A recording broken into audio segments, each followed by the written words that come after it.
A day in my life bilang isang alipin ng salapi, eka nga ng mga kabayan natin dito sa Taiwan. Bago ang lahat, pakilala muna ako. Pasok, intro. Artista yan. Baka vlogger yan. Ni hao, ako nga pala si Alan, isang taong factory worker dito sa Taiwan. At eto, uuwi na galing trabaho, syempre walang OT yan. Kaya nga umuwi na, di ba? Huwag ka na magtaka pa. Dito nga pala sa Taiwan, ganito lang ang daily routine mo. Papasok, uuwi, tapos mag-iisip. Ano daw? Bakit may mag-iisip? Sorry, napasama lang.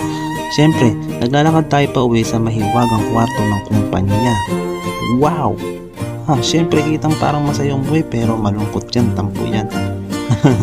Walang OT Dorm lang nga pala namin ay nasa loob ng company kaya walking all around. Walking distance lang daw. At ito na pala, pila tayo sa outan ng base ng kumpanya